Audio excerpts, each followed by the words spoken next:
The following program is rated TV MALV. It contains strong language, violence, and nudity. It is intended only for mature audiences.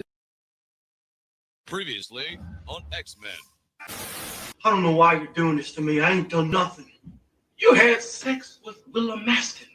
Ain't nothing wrong with that. She's 18 and legal. She's retarded.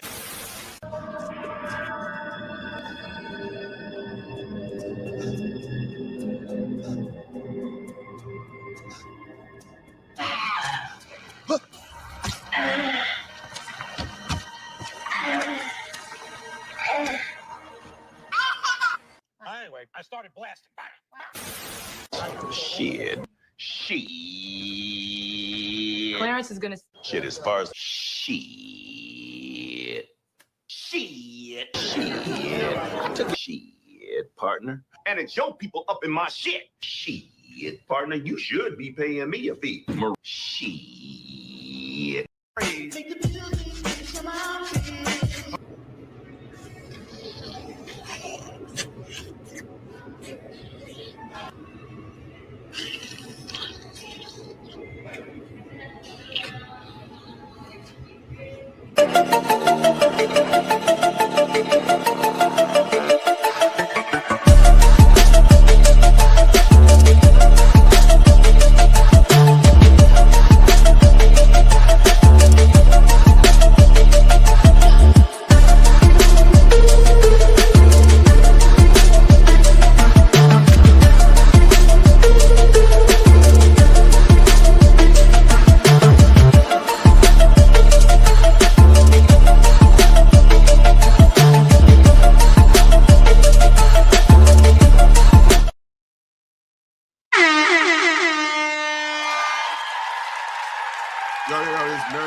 Episode 41. Now more to episode 50. Today is March 4th, 2026. We in the midst of a war. It's a little bit about what my thumbnail is about. I'm gonna go through some couple games that kind of predicted the future, and we go from there. We got new trailers. Got 2 new trailers. And some more things. Resident Evil Requiem. I can't say that right. Sold over 5 million copies. It just came out last week. So that's it's breaking record for a weekend. Yeah, actually, it came out last weekend. So it's just now about to hit. What up? It's just now about to hit you know what I'm saying? A week. And they already got 5 million. I just was watching my homie play it a while ago, man. I'm probably gonna end up getting it, man. I don't have time to really do a live stream. How y'all doing? Please press the like button when y'all come in. Y'all know the deal. Like, share, subscribe. You know, I do this every night, but like this particular show is on Wednesday nights. So I'm doing pretty good, man. I'm doing pretty good. So back of this Resident Evil, man, like this might be game of the year, real talk. Unless GTA 6 actually come out this year, this game, like, man, it's intense. I played a little bit, but I need to I played a little bit over my homie house, but like I watched them do a little stream on it. Yeah, it's a good game.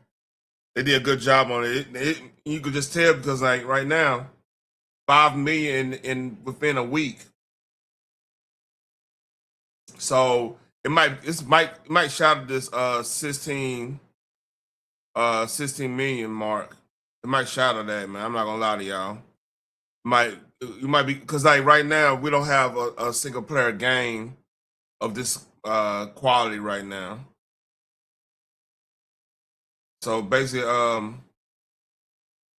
it is well established that Resident Evil 9, I'm just gonna say Requiem, is a smash hit on a scale that the franchise has rarely seen, it if ever. But now we have more data to spell out, so they basically gonna break down the data of all this.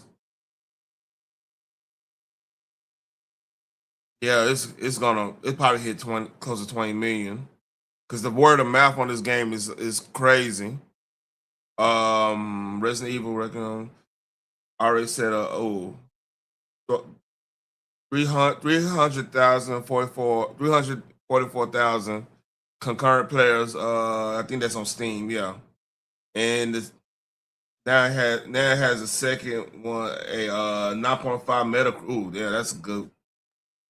One of the highest of all time. Tied with last year, Expedition 33, which was a great game too. Which won Game of the Year across outlets. There is little particularly close to that 9.5 score. Even for almost every classic game you could think of, series, go looking up. Yeah.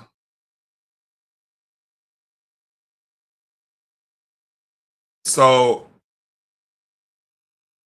all right. So the question is why? Why this game? Why this level of blockbuster?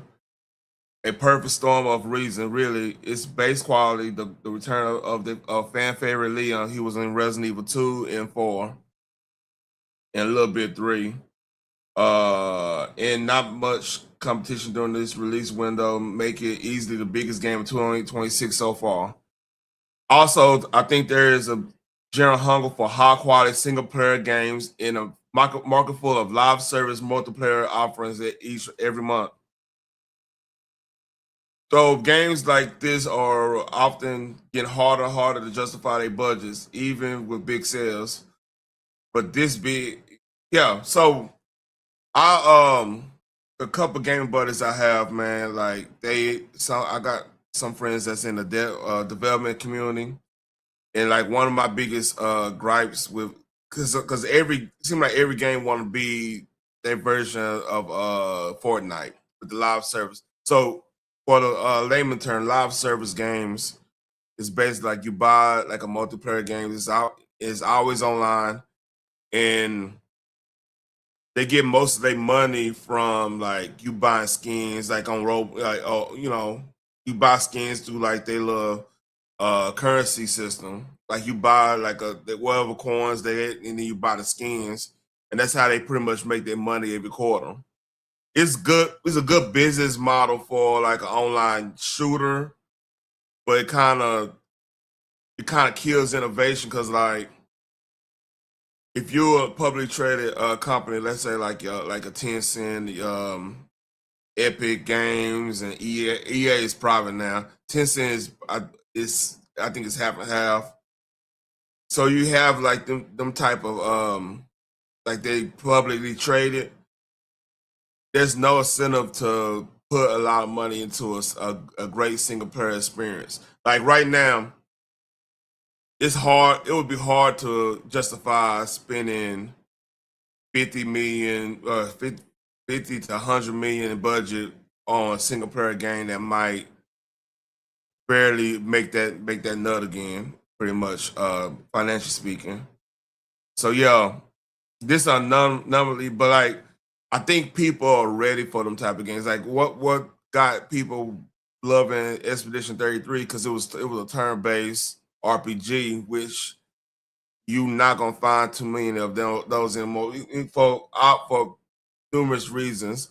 Number one, like that style, it's hard to innovate that style because like oh shit, yeah, it's hard to innovate that style because it's really about the story there. Like you are playing like the old Final Fantasies, the gameplay was pretty secondary compared to like the story. Like people, like even the Final Fantasy VII, that became such a big thing because like the story was so deep and like it was so engaging. You had to kind of figure out what is actually going on with Cloud, Sephiroth. Is a lot of stuff in his head? Is he it's the whole is he a trustworthy narrator in some cases? So it builds up intrigue. So like the turn-based system, the fighting system, yeah, I mean some people love that fighting system, but like it's secondary to the story. It was a way to have a big, deep pause. You have a in-depth gaming experience when I'm talking about like story wise and stuff. Cause like those games, man, they were like 3 discs, uh 80 to 100 hour games with fully completed. You probably talking about 120 hours, like to get all the side quests, get out all the items, get everybody level up a certain to 99, have all the, pretty much all the abilities they supposed to have. Yeah, that's a chore. But in order to be able to do that on a goddamn CD-ROM, you have to the turn-based system was like perfect for that because you're not really using so much data in the fights compared to like a dynamic action RPG type situation. But what changed it is the advent of bigger disc sizes, like the Blu-ray disc, like the Blu-ray, like a regular CD could hold probably the early CDs probably hold what 700 megabytes, if that. But like then you got DVD, and DVD was like 2 to 10, give or take. But the Blu-rays were shit, man. You could burn Blu-ray. You could have a Blu-ray movie because it was out on compressed and everything. You got a Blu-ray movie for like 70 to 100 gigs on one disc, and I don't. Let's not even get into 4K stuff. So yeah, getting a single player experience like this is what the game need. Like we need variety. Because one thing you could say about like, and we've been in these spurts of like think about like the whole arcade years. I want to say from '88 to shit, probably like 2003 to the advent of like mobile gaming and the advent of online shooters and stuff becoming the mainstream. So that pretty much killed like the arcade. If you think about it, like arcade's just now coming back because of the nostalgia factor. Now you have places like Cidercade here. It's a place in I forgot that place in Louisville that's got like 300 arcades rigs there and everything. But yeah, it's missing. Like this type of game is missing. An in-depth game that's story-based. You got a little nostalgia factor because it's placed in Raccoon City. If y'all don't know anything about Resident Evil, Raccoon City was the place of Resident Evil 2. And it's like the 30th or 40th anniversary of that. Hold on. 30th. Because it came out in 96, I believe. That might have been the original one, came out in 96. So the original was on the outskirts of Raccoon City in a mansion or whatever. And Resident Evil 2 was in Raccoon City again. And Resident Evil 3 was in this one's in Raccoon City. Like Raccoon City, if y'all watch Resident Evil 2, the movie, it was in Raccoon City too. So that's like a fan favorite spot. What Resident Evil 2 and 3 is like highly renowned. Next, I mean, not more than, well, I don't know. It might be on par with Resident Evil 4. But yeah, it's selling 5 million within a week. And it's probably gonna go up. That's across all platforms. So there's that. All right. To the main story.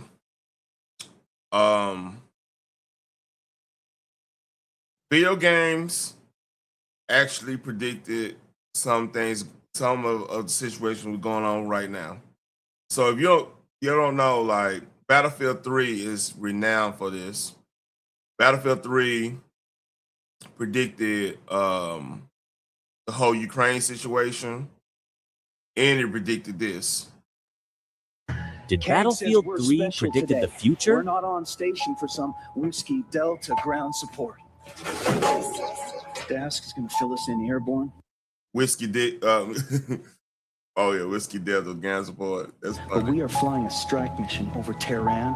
Last night, on the President's orders, U.S. Central Command, under the command of General Eric Kurilla, executed Operation Midnight Hammer, a deliberate and precise strike against 3 Iranian nuclear facilities. Shame.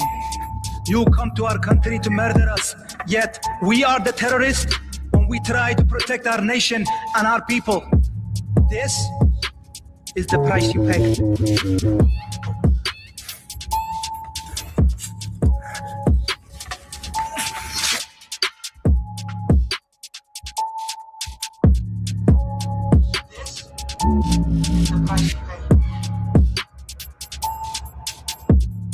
And it's not going exactly like that because we was a little more successful with that airstrike and everything.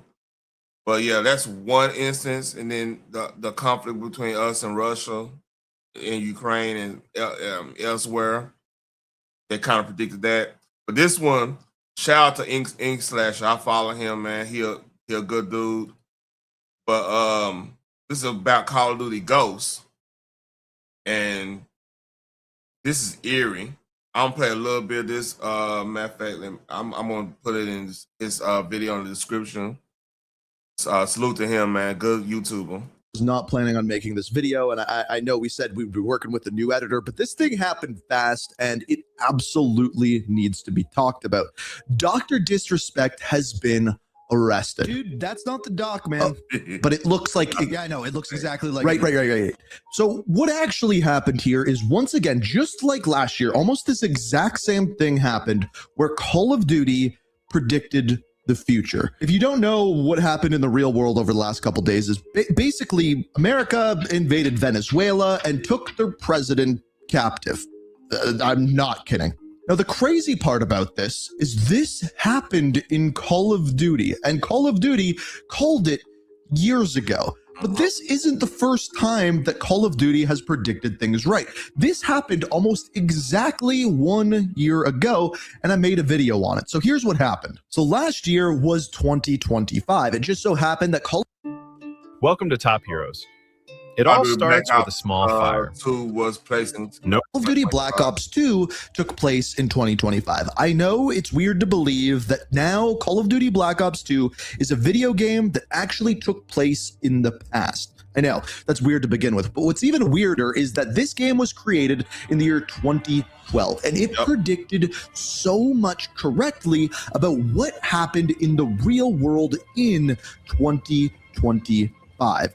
First things first, this is what happened last year in the real world. Halting the export of those valuable rare earths, which are critical for so many U.S. high-tech industries. So essentially, China owns the rights to all of these rare earths that are used for computer chips and things along those lines. And because they halted the export of them, the USA responded and in turn increased tariffs. That's essentially the story of what happened in 2025. Well, this is the story of what happened in Black Ops 2. Give me your phone. Go ahead. Rare earth elements. Whole fucking world runs on this shit. Who controls all of it? China. So quite literally, those rare earths are... All right.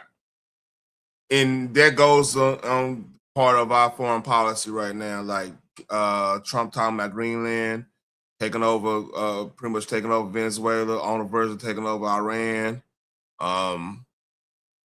controlling the Panama Canal again. Just all this maneuver is to wrangle in China, getting too big for their britches, so to speak. What caused the war that happened within Black Ops 2. But a very similar thing is happening once again in 2026. So that is Caracas, Venezuela in the real world. Well, you got the streets hot, by the way, man. Hey. Might need to get off them panels, man. I'm gonna keep it a buck with you. But you the homie, man. On January 3rd. This is Caracas in Call of Duty Ghosts. Yup. I don't want to play this game on stream. It does. Now, to understand how these two are actually tied together and how, once again, Call of Duty predicted the real world, you first have to understand the backstory of Call of Duty Ghosts. So let's go into what the Ghosts actually are and how Venezuela ties into the whole thing. It was a different time, a different enemy. 60 men from Tier 1 teams were sent to face down a force of 500 enemy fighters. Their objective? To force the enemy back from a civilian hospital and keep its occupants alive. For 3 days, they held their ground. The enemy's numbers. This gang got bad rep. The 60 were cut down to 15. This is Ghost Stories. It tells the story of a group of 15 soldiers that survived during the Tel Aviv War, protecting a hospital and eventually eliminating all of the enemy soldiers. Now, this is where the story of Call of Duty Ghosts begins, during the Tel Aviv War. Because you see, once this all went down, the United States, NATO, Russia, China, and even India were all running out of natural resources, and the main of which was actually oil. This is when the South American countries all banded together to create an army called the Federation. The Federation is what we were fighting against. So to come out of this Tel Aviv war, thousands and thousands of soldiers perished. However, who didn't was this small group of soldiers who were said to have supernatural powers. And here is how the enemy referred to them as. Yeah. When the dust and sand had settled, only one of the enemy had survived. He was picked up in the desert, wandering aimlessly, traumatized. He expressed warnings to others of a force so menacing and unbeatable, it could only be described as supernatural. He called them ghosts. Yeah, this game came out. So you may be wondering why in Call of Duty Ghosts they wrote the launch game with the PlayStation 4, I believe. Venezuela as kind of like this world leader. It seems like a kind of odd pick to lead South America in the Federation, but it's actually not. And I think it's better that I don't explain it to you, but rather Jim from The Office. Let me ask you this. Which one of these places can claim to have the largest oil deposit on the planet? More than Saudi, more than Iran?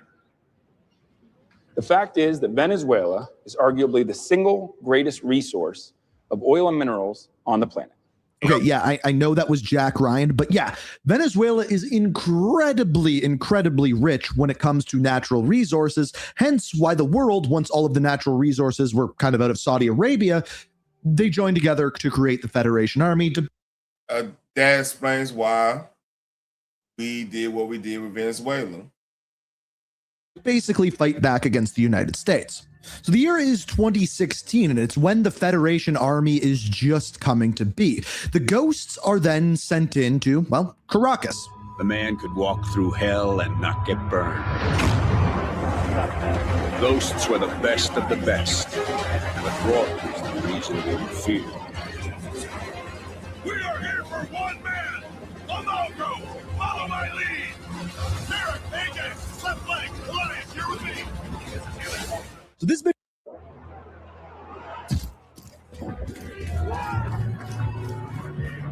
mission actually takes place in 2016, not when the rest of the game takes place. And we'll get to that in a minute.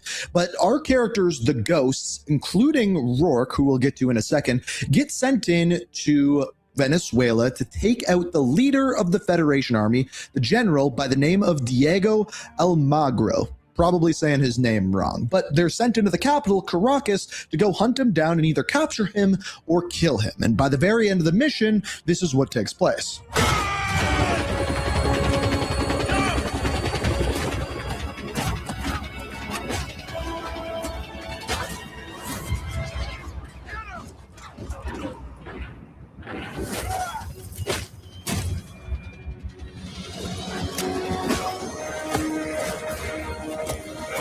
That game was crazy. We're going down! Hold on!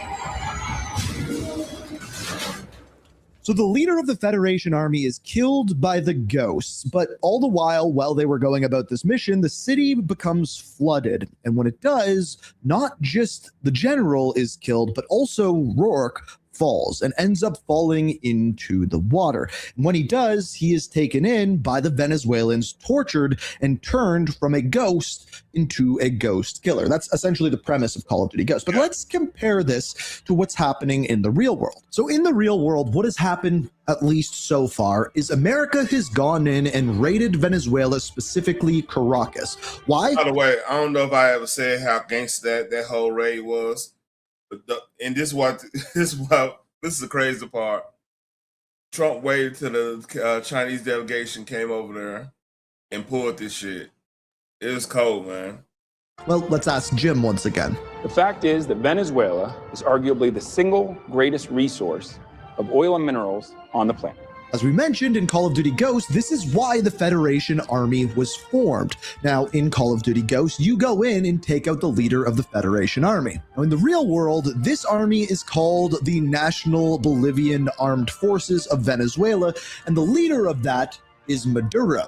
So, in the real world, we didn't go in and kill him like in Call of Duty Ghosts, but rather ended up capturing him. So then when we fast forward, if you didn't know, Call of Duty Ghosts actually takes place not in 2026, but rather 2027 and into 2028. And in fact, that's when we see the newer generation of Ghosts once again go back into Caracas. But this time, it is a built-up beautiful city because of the natural resources and because of the Federation. So the Federation uses this money from the natural resources to completely rebuild up Venezuela from the ground up, essentially making it a much nicer place than it is before. Well, guess what Donald Trump said that he wanted to do? We're going to have our very large United States oil companies, the biggest anywhere in the world, go in, spend billions of dollars, fix the badly broken infrastructure, the oil infrastructure. It's crazy. And start making money for the country. So in other words, the United States of America, or specifically Donald Trump, is trying to build up Venezuela in the same way that the Fed. And a lot of expats gonna be living over there, like a lot of your vets and stuff. Cause like shit, they all going to Colombia, partying everything up anyway. And passport bros, they're gonna be hitting that up like crazy. Federation Army did. Now here's the big worry is in Call of Duty Ghost, once they go in and take out the leader of the Federation Army, does anybody know how they responded? Let's just say hopefully this is where Call of Duty Ghost stops predicting the future. You, just you, building your app. Shout out to Ink Slasher, man. Good YouTuber. Hardcore Call of Duty YouTube and everything. But I'm gonna go to the next one. This is the next one. This is crazy. Now been talking about AI for a couple years now. I want to say the first time people started really getting into the AI stuff was like probably 2021. Even though they had AI stuff already, like your Siri or your Alexa stuff. That's all AI stuff. But like when it became a real big deal was around that time, like from like the ChatGPTs and stuff like that. So this game, Metal Gear Solid 2, I believe, came out 2002. Don't quote me. Hold on. Metal Gear Solid 2.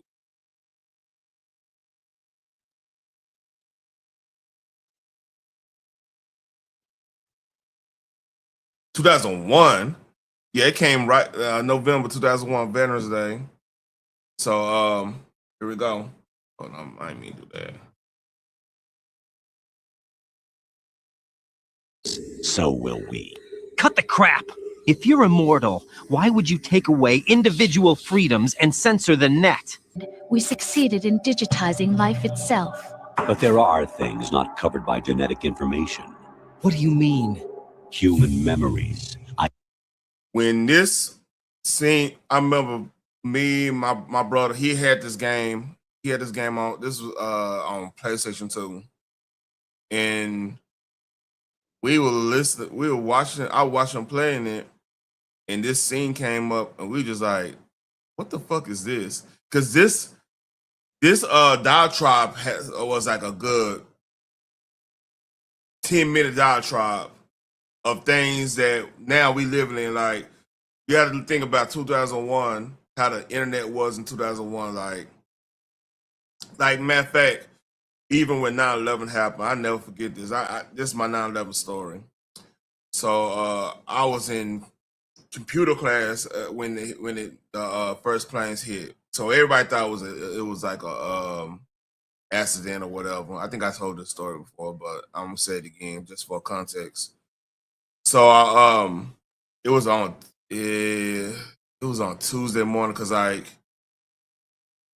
we had just saw Monday Night Football and everything. We was on like the instant messenger. Like we had like on the junior and seniors had their own, because I was a junior at the time. We had our own like chat room thing. Yeah.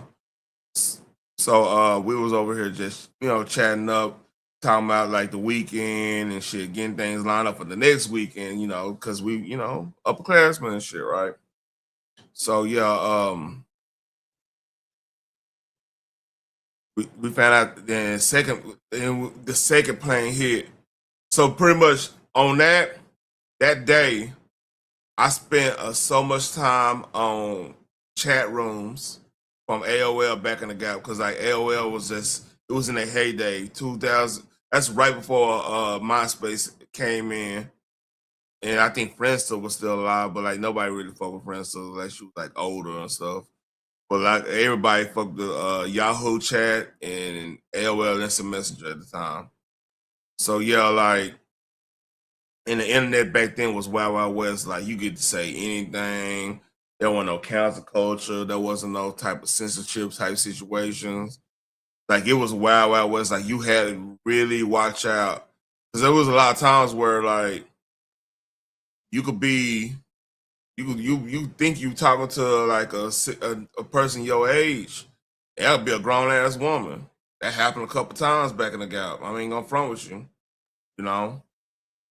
But yeah, that it was Wild Wild West then. So hearing all this and stuff, right? During that time, it was pretty much alien towards us. So I'll rewind it. Just put everything in context. A kid in 2021, not 2021, 2001, hearing all this stuff, what they were about to do. Life itself. But there are things not covered by genetic information. What do you mean?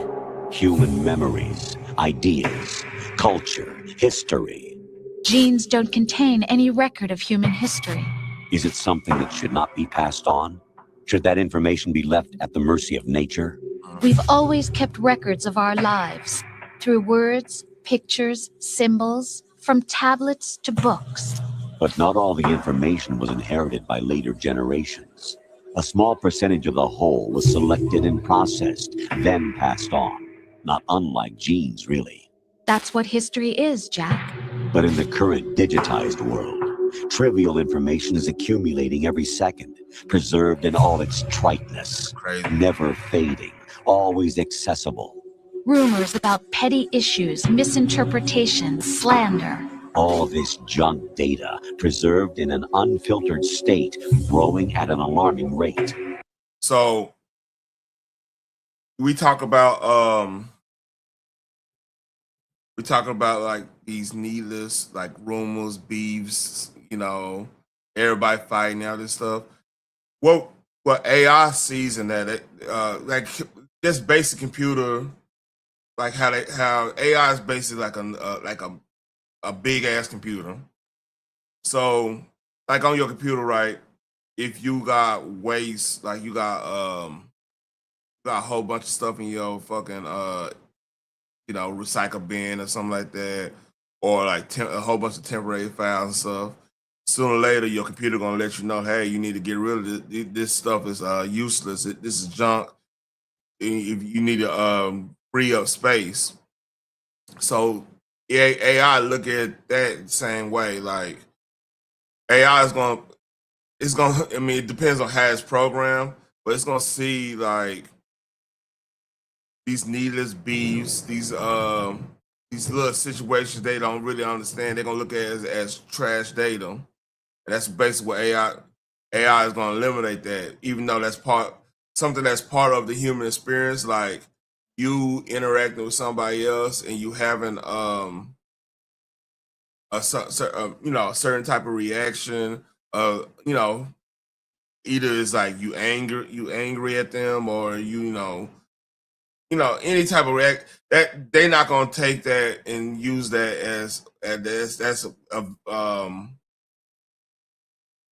that's useful data, I should say. That's why you always gotta have the human experience. Don't rely too much on AI. It will only slow down social progress, reduce the rate of evolution. Right? You seem to think that our plan is one of censorship. Are you telling me it's not? You're being silly. What we propose to do is not to control content, but to create context. Create context? The digital society furthers human flaws and selectively rewards development of convenient half-truths. Just look at the strange juxtapositions of morality around you. Billions spent on new weapons in order to humanely murder other humans. Rights of criminals are given more respect than the privacy of their victims. Although there are people suffering in poverty, huge donations are made to protect endangered species. Everyone grows up being told the same thing. Be nice to other people. But beat out the competition. You're special. Believe in yourself and you will succeed. But it's obvious from the start that only a few can succeed. You exercise your right to freedom, and this is the result. All rhetoric to avoid conflict and protect each other from hurt. The untested truths, spun by different interests, continue to churn and accumulate in the sandbox of political correctness and value systems. Everyone withdraws into their own small gated community, afraid of a larger forum. What's happening now? The whole, hey, let's not deal with the other side. Let's be here in this safe space. Let's deal. I mean, why should we deal with anything that's gonna question what we believe in? If you do question, you sound like this, you sound like that, you sound like a Republican, you sound like a Democrat, you sound like this, you sound like that. I mean, this game is actually predicting a lot of stuff going on now, because now it's not that shared experience like it was. Like, it was a time when I know it sounds like old man talking, but it's a time when, a certain song came out and it hit everywhere. Like, I'm trying to think of Not Like Us is probably the last song that I remember that everybody felt some type of way about that song. You know what I mean? It was one of, think about it. Look at the Super Bowl performance, right, of Kendrick Lamar. The crowd, that's a whole corporate scene at the Super Bowl. But they knew the cues of the song, like A minor, the whole nine. They knew the cue. That's a rarity in today's age, because and even with that being said, there were people that didn't like the performance because they're not fans of rap. But the thing is that you don't have too many of those songs where it hits on a whole nother level that connects with everybody, and everybody knew what was going on and everything. I mean, here's another instance, like, you got some pop songs, but a pop song that got sold to it in a way where everybody feel a certain type of way about that song is universally loved. Like, I would say when Prince did Purple Rain in the Rain, I mean, everybody pretty much heard Purple Rain one way or the other, because it transcended a certain genre. It was pretty much like that ballad of the decade in the 80s. One of the ballads of the decade, because that was based off of the movie and everything. So yeah, everybody's in their own little bubble now. Like, it's hard to gain that universally loved situations. They stay inside their little ponds, leaking whatever truth suits them into the growing cesspool of society at large. The different cardinal truths neither clash nor mesh. No one is invalidated, but nobody is right. Not even natural selection can take place here. The world is being engulfed in truth. So basically, translate, because they just saying truths, and this before the whole what's a relative morality or something like that. The morally gray, the hey, this is my truth, this is that, you know. So like they predicting all that. And this is the way the world ends, not with a bang, but a whimper. So yeah. That, and look, it's like 16 minutes. That this been out for years, and like they got a whole bunch of breakdowns of that whole stuff, that the whole how that was predicting everything and put it in perspective. Cause like even I mean that crazy ass Unabomber was actually predicting some of this stuff, man. It's scary. So yeah, that's enough of that. It's probably gonna be a short show. But here's I got some trailers. Hold up. Get to this. Hold up.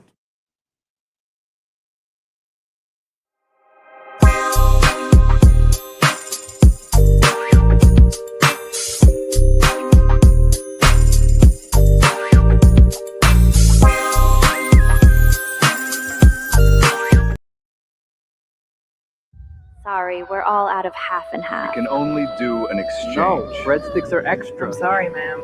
That's our policy.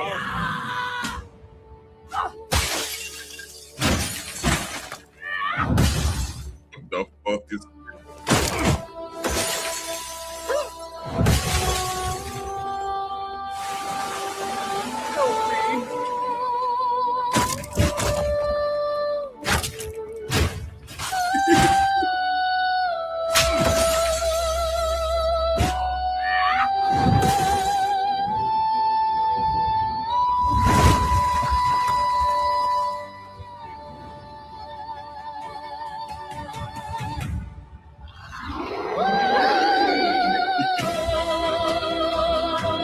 real game, by the way.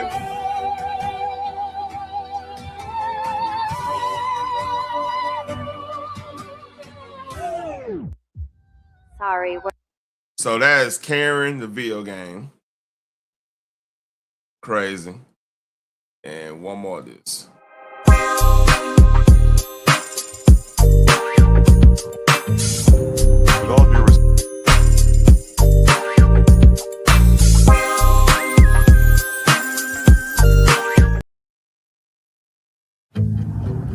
I don't. That's Hal Jordan. That dude name. It's on the tip of my tongue.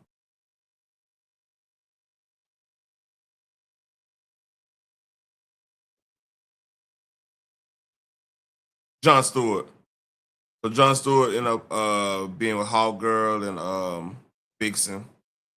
Yeah, I don't know why it was on the tip of my tongue, but like, so the person who wrote that and directed it, I believe, is one of the directors of True Detective. They're going with that vibe. I think that's going to actually work slightly. I think right now, everybody's so off on superhero stuff. People might not give it a chance. But I mean, I think there's something to work with there. Now, I've heard rumors that Hal Jordan's gonna die in this. I hope not. I hope those are false, because Hal Jordan is like, everybody love Hal Jordan. Them two are probably the most popular Green Lanterns.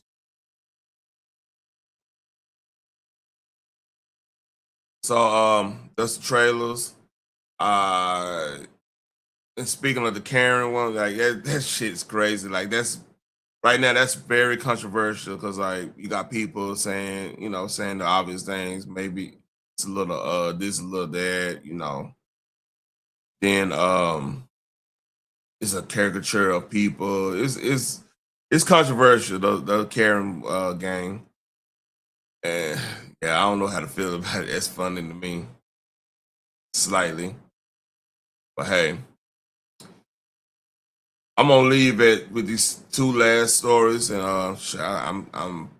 I'm almost out for the count, man. I've been working all day, so this is a funny exchange. I might go deeper in depth tomorrow on TTB after dark, but which I don't know. Like Minnesota Governor Tim Walz had to go to Congress to be questioned about the fraud in Minnesota. So let's read. What is a woman? Have you learned that lesson? Do you know what a woman is?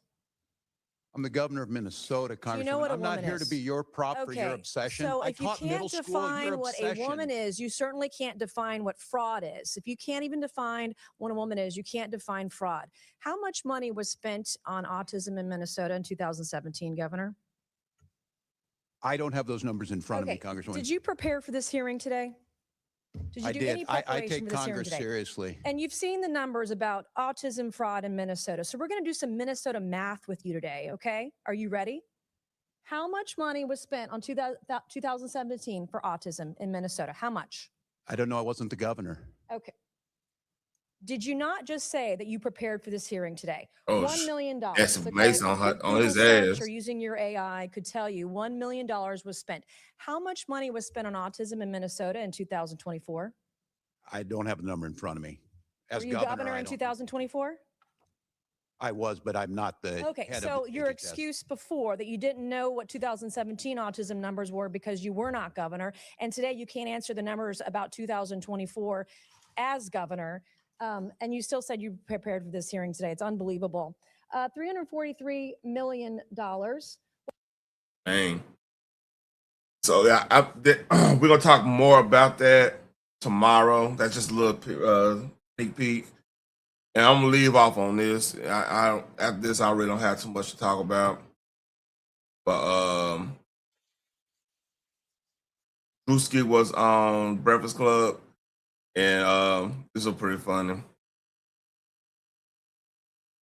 And this is a whole genre of comedy about like shout out to Big Jaw, the whole lesbian homegirl, homie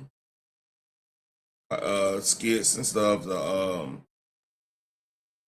You have a whole bunch of like lesbians going with dudes now and stuff. It's crazy right now. That's a big thing going on. But hey, let's read. One thing I do appreciate about you, Drewski, is how you show love to studs, man. We don't have enough appreciation for studs. Straight up. And never have. What made Straight you up. start showing studs the love you do? Well, studs, people don't understand that studs have an appealing touch. Truthfully, like you can share clothes with them. Okay. You could vibe with them. Sometimes they could be a bro. Like when you hanging out with a girl and you be like, damn, I feel like I can't express my feelings to her because she's going to think I'm weak.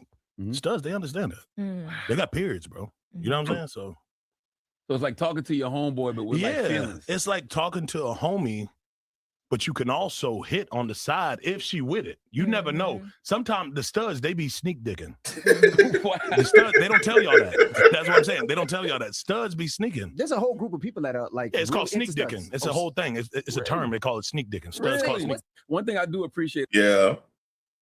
Them was crazy, man. Yeah, man. Hey, by experience, I ain't gonna say by experience. That's say like I'm actually out there doing that, but like that's the weirdest feeling ever when you get flirted with somebody you think is a stud, a full out lesbian. They flirt with you. That's like the weirdest feeling. What's going on here? So yeah, there's something to that. But hey, people do a lot of stuff for social media buzz too. So yeah. I think that's gonna be about it tonight. It's a short nerdish. I think I stated everything I need to state. Uh, I might drop the link a little bit. We're getting close to the hour mark. Like I keep it a buck. It's been pretty slow, nerd news wise, because like a lot of stuff is about to hit up probably in the middle of this month, and then we got a lot of movies coming out in April, May, June, July, and a lot of shows coming. Like June, we got House of the Dragon coming out. And on top of that, I think July, that's when the Spider-Man come out. I think they got like in June too, they got like a Punisher special coming out. You got a couple weeks from now we got Project Hail Mary. That's a science fiction movie. I'm not gonna. It got music. I will post the trailer for that. Looks interesting. Got a lot of games coming out too. So right now this is kind of low. That's why like Resident Evil 9 was such a hit, because it's really not that much stuff out right now. But hey, I dropped the link if anybody want to come. If not, I'm about to go ahead and end this. See if there's any other.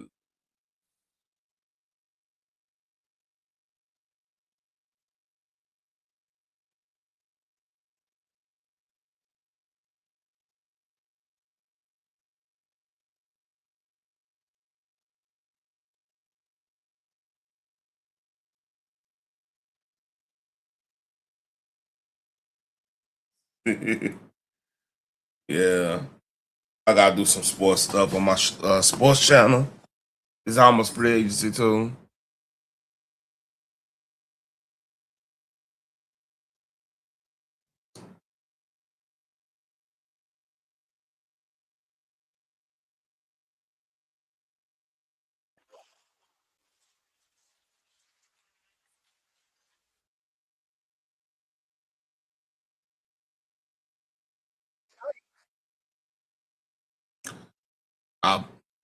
This is a preview for tomorrow. On the straight. Look, assume that China wanted to move on Taiwan, right? There's a military response, but now we have a massive energy response, which is we simply don't allow any tankers to ship oil from the Persian Gulf through the Strait of Hormuz. We can do it. It might have been a little bit dicey had we not taken out the Iranians. That's roughly half of their oil. 40 to 50% of their oil is now suddenly not available. Oh, I say that for tomorrow.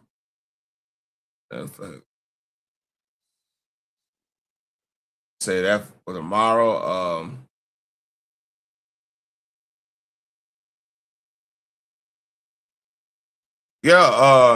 Hey, like, share, and subscribe, and appreciate anybody coming up and everything. It's gonna be a short one. It's storming outside. That's the reason I'm ending it before like lights go out and everything. So appreciate everybody showing up. Russell, Phoenix, everybody, the new faces, and peace.